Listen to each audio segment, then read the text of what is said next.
Nós vamos falar de família e tecnologia. Será que esse é um tema atual, sim ou não, irmãos? Muito atual. Família e tecnologia. Essa é a realidade hoje dos nossos dias. E a palavra que Deus colocou no meu coração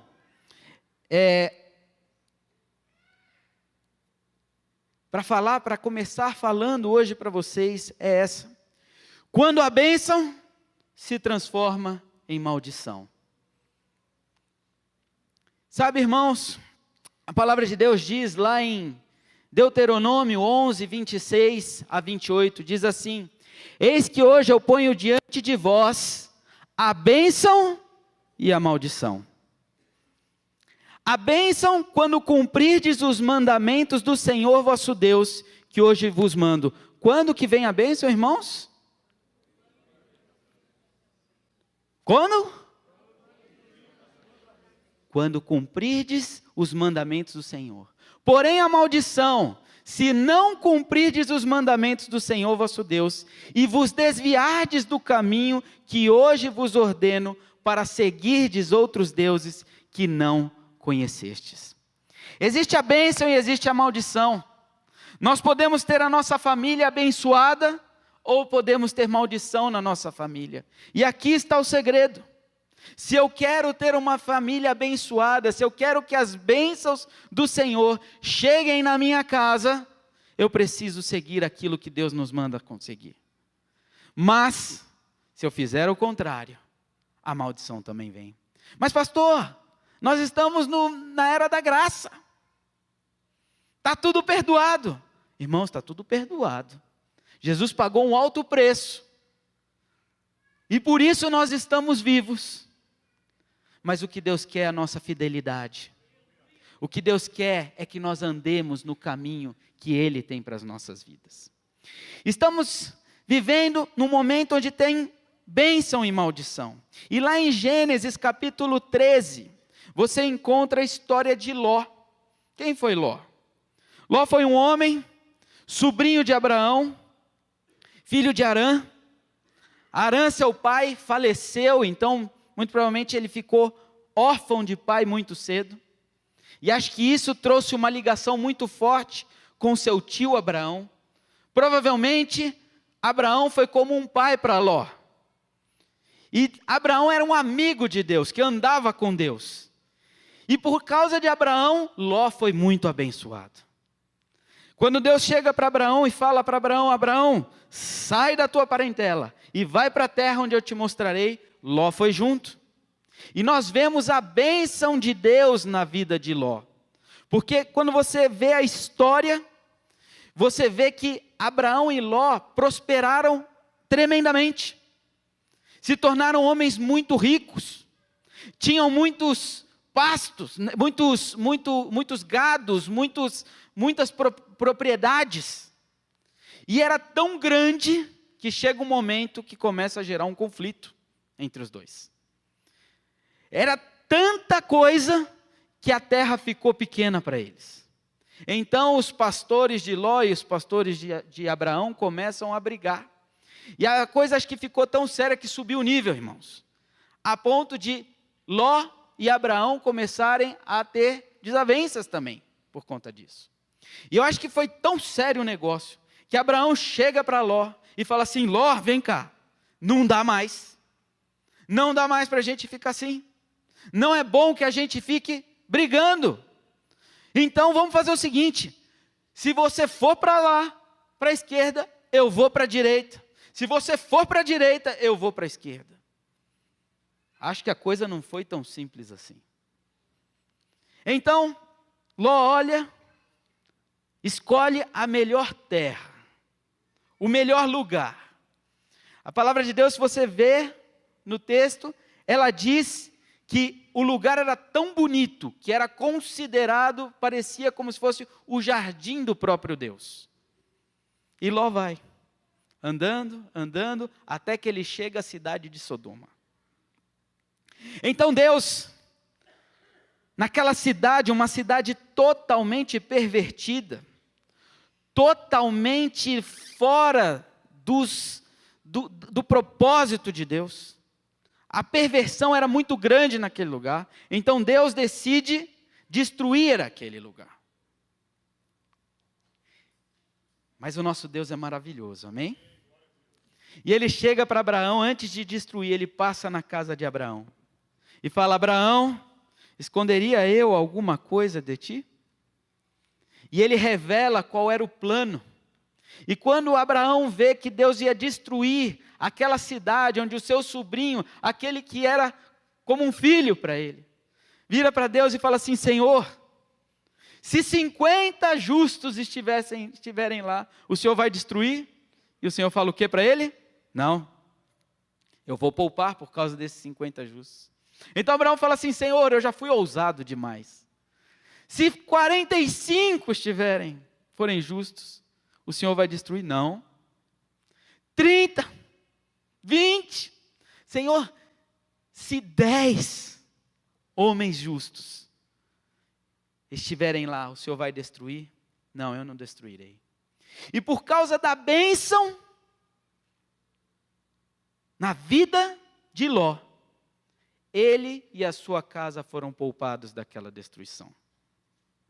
Se você ler a história, nós não temos tempo aqui para ler toda a história, mas se você ler a história, você vai ver que os anjos do Senhor, que foram para destruir aquela cidade, vão até a casa de Ló, e eles falam: Ló, você precisa sair daqui com a sua esposa, com as suas filhas. E Ló fica meio reticente, mas ele pega na mão de Ló e leva Ló para fora daquela cidade. E fala: vai para as montanhas. Aí Ló vira e fala assim: Senhor, se eu for para as montanhas eu vou morrer, eu posso ir para uma cidadezinha pertinho aqui, que eu posso ir correndo? E aquele anjo fala assim: vai. E Ló pega suas filhas, pega sua esposa e foge para aquela cidade. Ao amanhecer, quando eles estão chegando, Deus começa a destruir aquela cidade perversa. Eu fico imaginando Ló, sua esposa, suas filhas, a situação como foi. Mas a palavra de Deus diz que a sua esposa, ela, quando está acontecendo aquela destruição, Deus tinha dado uma orientação para eles. Quando eles saem, Deus vira e fala, o anjo do Senhor vira e fala para Ló: Ló, vai, mas não olhe para trás. Mas quando eles chegam lá, quando começa aquela destruição na cidade, a esposa de Ló olha para trás. E o que acontece? No mesmo instante, ela vira uma estátua de sal, morre. A bênção que estava naquele lugar, porque não foi seguido a orientação que Deus tinha dado para aquela família, a maldição chegou, alcançou, e aquela mulher foi travada. Mas pastor, o que isso tem a ver com tecnologia? Queridos, muitas vezes nós agimos como a mulher de Ló. Muitas vezes a gente olha para trás, muitas vezes a gente segue caminhos, segue orientações, se desvia e nós travamos as nossas vidas. Nós congelamos como aquela mulher. Nós vivemos em um mundo totalmente tecnológico, irmãos. A tecnologia hoje faz parte da nossa vida. E a tecnologia é bênção. A tecnologia facilitou muito a nossa vida, sim ou não? O que seria das nossas vidas hoje, se não existisse a tecnologia? Você já parou para imaginar? A tecnologia faz parte do nosso dia a dia. Vocês querem ver um exemplo? Imagine que hoje nós estivéssemos sorteando aqui uma viagem para a Terra Santa, Israel. Tudo pago. 15 dias. Quem gostaria de receber? Glória a Deus, eu gostaria, porque eu não conheço a Terra Santa. Eu gostaria. Agora eu quero fazer uma pergunta. Se para você ir para a Terra Santa, a condição fosse você ir sozinho, você não poderia levar sua esposa, seu marido, seus filhos, você teria que ir sozinho, passar 15 dias longe da família. Quem gostaria dessa vaga? Levanta a mão e fala assim: glória a Deus. Pode levantar a mão, irmãos. Eu sei que tem mais, fala aí. Tem uns que falaram aí, glória a Deus, tão forte, que Eu acho que estão querendo sair 15 dias. Glória a Deus. Por quê? Nós conseguimos passar 15 dias longe de quem amamos, sim ou não? Não é verdade? Eu estive semana passada viajando, viajei a semana toda, fiquei longe da minha esposa, dos meus filhos, estava morrendo de saudades, mas sobrevivemos. Agora deixa eu fazer uma outra pergunta. Se você teria que ir sozinho, amém?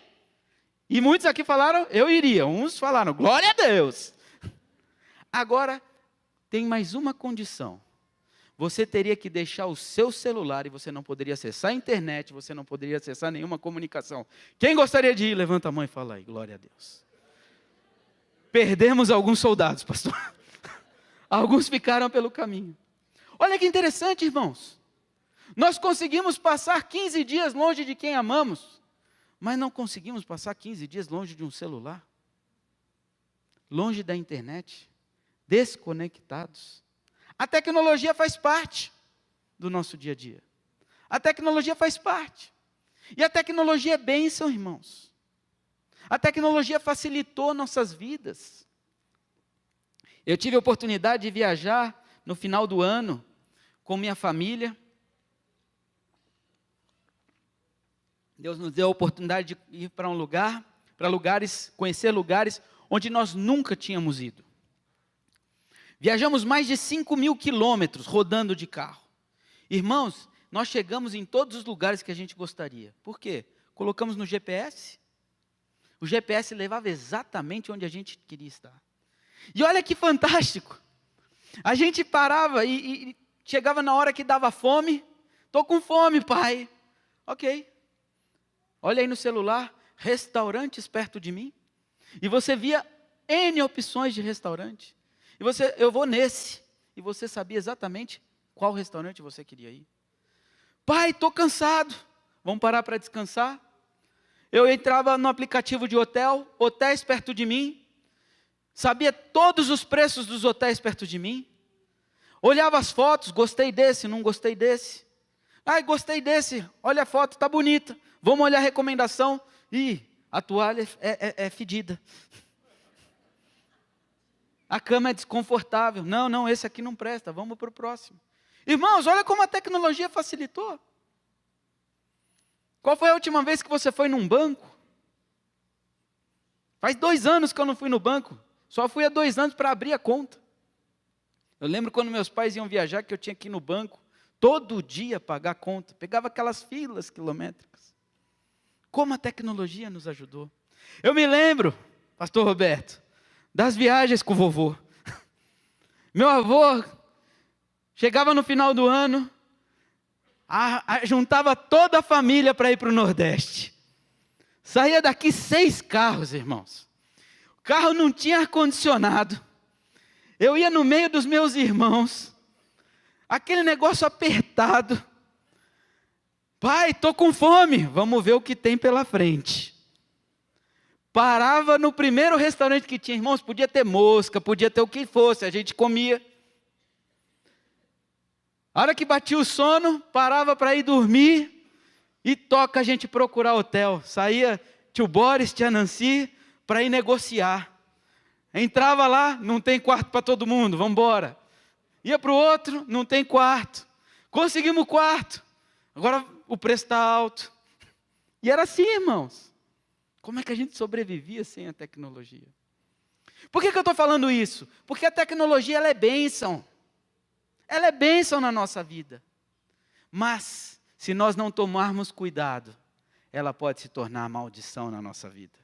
E assim como foi com a mulher de Ló, nós podemos ficar paralisados, travados, e Deus não pode abençoar as nossas casas. Brasileiros são os que passam mais tempo por dia no celular, diz levantamento. Relatório da consultoria App Annie. Tá certo, tia Patrícia? Falei bonito? Indica que em 2021, usuários no Brasil passaram em média 5,4 horas. Em média, 5,4 horas por dia no seu smartphone.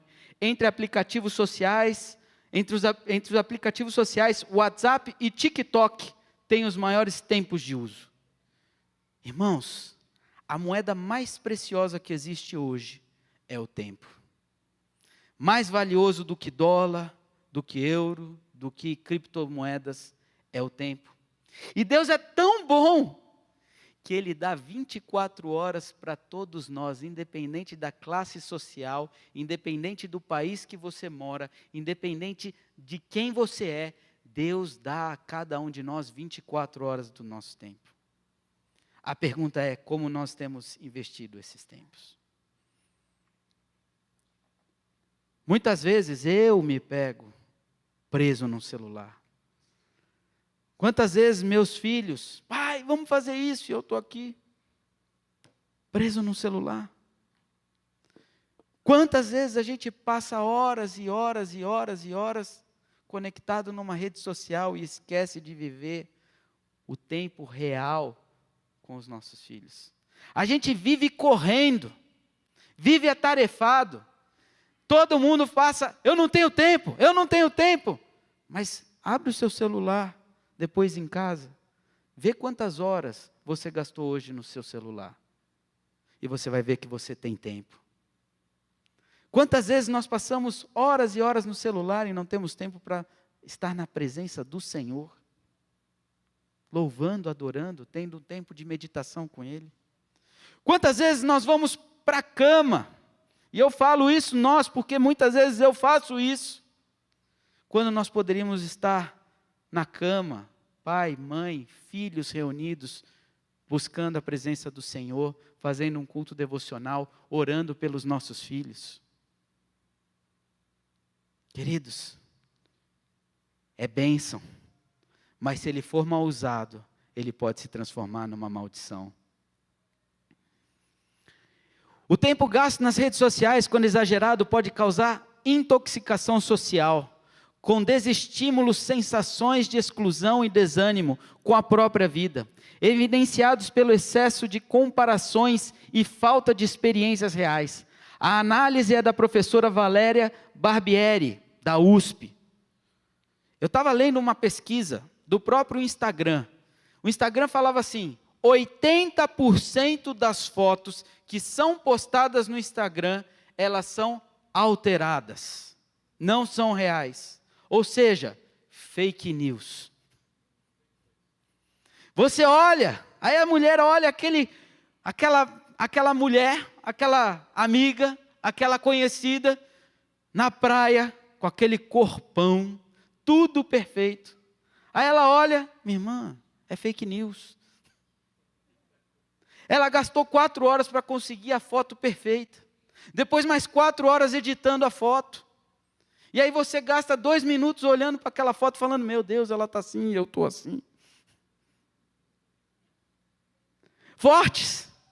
Aquele cara que posta encostado na Ferrari, 80% das Ferraris não é dele. Porque o dono da Ferrari não posta, ele sai andando na rua. E nós gastamos horas e horas e horas olhando fake news. Gastando tempo que poderia estar sendo investido em tempo de qualidade com a nossa família. Gastando em tempo que poderia estar sendo investido em qualidade com os nossos filhos. Horas no celular quando eu poderia estar jogando futebol com meu filho numa quadra. E muitas vezes, nós nos sentimos paralisados como a mulher de Ló. Quando a bênção se transforma em maldição. Várias pesquisas associaram o uso das redes sociais a problemas como ansiedade e depressão, mas segundo Valéria, a doutora Valéria, há outras repercussões que podem vir juntos ou não com esses problemas, como preocupações em relação à autoestima, insatisfação com a aparência física, sentimentos de inutilidade, diminuições das interações offline e uma certa displicência com os códigos morais que o anonimato propicia. Dr. Augusto Cury, em uma das palestras dele, que eu tive a oportunidade de participar, ele disse o seguinte: nunca tivemos uma geração tão triste como nos dias de hoje. Existe, será que alguma coincidência? É por acaso? Eu lembro que quando eu era adolescente, irmãos, a vida era completamente diferente. A gente não tinha 300 seguidores no Instagram, mas a gente tinha 20 que estavam ali em todos os momentos. Eu louvo a Deus por essa igreja, porque eu sou experiência própria na vida, na minha casa. Eu louvo a Deus de ver o relacionamento que a minha filha, os nossos filhos estão criando aqui dentro. São relacionamentos verdadeiros, são relacionamentos sinceros. Como eu tenho louvado a Deus, quando chega o final de semana, minha filha: pai, a gente precisa ir para a igreja. Pai, a gente precisa ir para a escola bíblica. Pai, porque aqui estão sendo firmados relacionamentos reais e não falsos, não de fake news. Por isso, pais, vocês precisam estar aqui. Ei, você que está aí na internet, que não veio hoje, você precisa estar aqui trazendo os seus filhos. Porque é aqui que nós vamos criar relacionamentos verdadeiros. É aqui que nós vamos estar firmes nos propósitos do Senhor. É aqui que nós vamos estar construindo famílias fortes, unidas e prontas para a volta de Jesus. Quando nós estivermos aqui de todo o nosso coração, quando nós trocarmos as horas na internet para estar nas horas na presença do Senhor, meus irmãos, não vai ter espaço para depressão, não vai ter espaço para tristeza. A comunicação na sua família, na sua casa vai melhorar, o seu relacionamento com seus filhos vai melhorar. Isso é bênção, mas não deixe que isso se transforme em maldição na sua vida. Jovens, a partir dos 11 anos, estão viciados em pornografia na web, diz pesquisa. Um estudo publicado pela Universidade de Plymouth, no Reino Unido, alertou que crianças estão se viciando em pornografia na internet. A situação se torna preocupante, fazendo com que despertem sua sexualidade de forma muito antecipada, o que acarretará problemas na vida adulta. Irmãos, como é que era antigamente? Um adolescente de 11 anos, para ter acesso à pornografia, ele tinha que fazer uma missão impossível. Primeiro que ele tinha que ter um adulto cúmplice para ir lá comprar o material para ele, nas bancas. Ou na videolocadora, que tinha aquele espaço assim, que os meninos passavam assim, ó, olhando, porque se entrasse era retirado. Hoje em dia, meus irmãos, basta um clique e os nossos filhos estão tendo acesso a todo tipo de pornografia.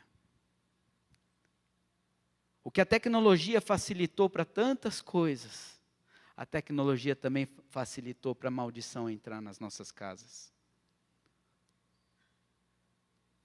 Essa tem sido a realidade, muitas vezes, dentro das nossas casas.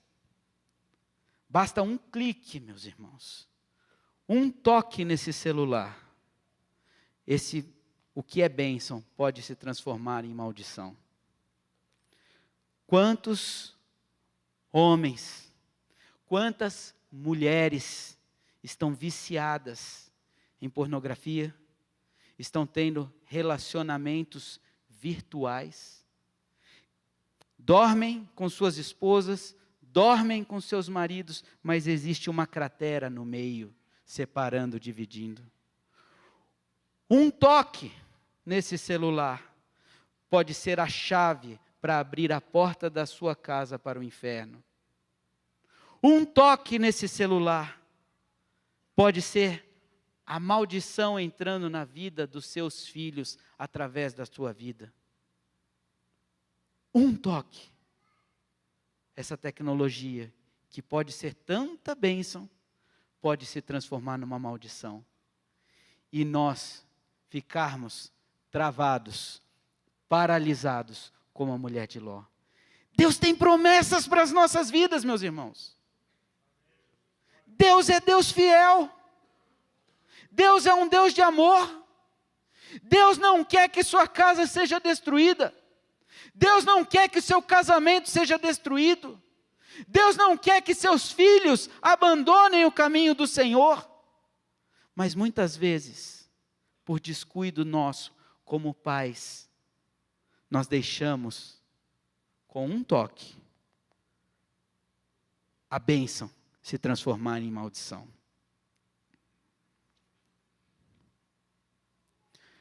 Eis que hoje eu ponho diante de vós a bênção e a maldição. A bênção quando cumprirdes os mandamentos do Senhor vosso Deus, que hoje vos mando. Queridos, Jesus está voltando. Não há mais tempo para a gente brincar. Não há mais tempo para a gente fazer faz de conta. Porque o que Deus quer para mim e para você é que nossas casas sejam fortes. O que Deus quer para mim e para você é que nossas casas sejam cheias do Espírito Santo de Deus. Meu irmão, não é mais tempo de a gente gastar tempo em TikTok, em Instagram, vendo fake news. Se a gente converter todas essas horas para horas na presença do Senhor, o que vai acontecer com esse lugar? O que vai acontecer com esse lugar? A começar de mim, irmãos. Porque o inimigo, ele é astuto. Ele veio para matar, para roubar e para destruir. Existem homens e mulheres ao redor do mundo que gastam bilhões, investem bilhões, investem tempo, investem toda a inteligência para que você fique conectado horas e horas aqui. Existem homens e mulheres que investem bilhões para que você troque o tempo com o seu filho para ficar grudado nessa tela. Mas o seu filho daria tudo só para ter o tempo com você. Pais de crianças pequenas. A ciência diz que da idade de 10 a 12 anos, é a idade onde está se formando o caráter dessa criança, as crenças dessa criança, a base emocional dessa criança. Queridos, esse é o tempo de nós investirmos tempo na vida deles. Pais, tragam seus filhos para a igreja, tragam seus filhos para a escola bíblica. Pais, estejam nos pais intercessores, filhos vencedores. Não só pais de crianças pequenas não, mas todo mundo que é pai e mãe. Se você é um avô, se você é uma avó, vem aqui. Os pais intercessores, filhos vencedores, tinham que ser aqui no santuário, pastor. Essa é a maior herança que Deus colocou nas nossas vidas e nós temos que cuidar dessa herança. Nós temos que investir tempo de qualidade. Se queremos ter casamentos fortes, nós precisamos investir tempo de qualidade. Se queremos ter um relacionamento forte com os nossos filhos, nós temos que investir tempo de qualidade. Nós temos que colocar princípios, fortes. Nós trabalhamos isso no congresso. Você é o líder da tua casa. Exerça o seu papel de liderança. Traga a tua família para a igreja. À noite, junta a tua família na tua cama. Junta a sua esposa, seus filhos. Faça o culto devocional com eles. E você vai ver uma transformação na tua casa. Ore com seus filhos. Profetize na vida dos seus filhos. Deus te deu autoridade fortes para ser bênção na tua casa. Profetize vida. Escolhidas. O forte não é nada sem vocês. Para que o seu marido seja forte de verdade, você precisa estar do lado dele, suportando ele, estando junto com ele em oração, estando junto com ele, profetizando na vida dele, profetizando na vida dos seus filhos. Assim nós vamos ter famílias fortes, unidas e prontas para a volta de Jesus. Mas pastor, está difícil. Está difícil, pastor. Eu não amo mais esse homem. Está difícil, pastor, eu não aguento mais essa mulher. Está difícil, pastor. Meus filhos já estão totalmente perdidos. Errei, falhei, eu sei. E eles se perderam. Não tem mais solução. Minha família está quebrada. Rei, o que Deus está querendo dizer para você nessa noite é que tem solução sim. Nós não adoramos um Deus morto. Nós não adoramos um Deus feito por mãos humanas. Mas nós adoramos um Deus que se juntou com um jovem e venceu um gigante. Nós adoramos um Deus que foi à frente de um povo e abriu o mar. Nós adoramos um Deus que tocou num paralítico e ele andou. Nós adoramos um Deus que tocou nos olhos de um cego e ele viu. Nós adoramos um Deus que ressuscitou mortos. Nós adoramos um Deus que vai fazer o seu casamento restaurar. Nós adoramos um Deus que vai fazer os seus filhos voltarem para os caminhos do Senhor. Seja onde eles estiverem, eles vão voltar, porque existe uma promessa que as nossas famílias serão fortes, unidas e estarão prontas para a volta de Jesus. Nós adoramos um Deus que vai fazer o sobrenatural na tua casa. Esse é o nosso Deus. Ele é fiel. Ele não é um Deus que ficou no passado, Ele é um Deus que faz hoje. Ele é um Deus que tem restaurado histórias, tem modificado caminhos, tem curado. Esse é o nosso Deus. Porque não existe nada melhor do que ser amigo desse Deus. Porque Ele é bom o tempo todo. O tempo todo Ele é muito bom.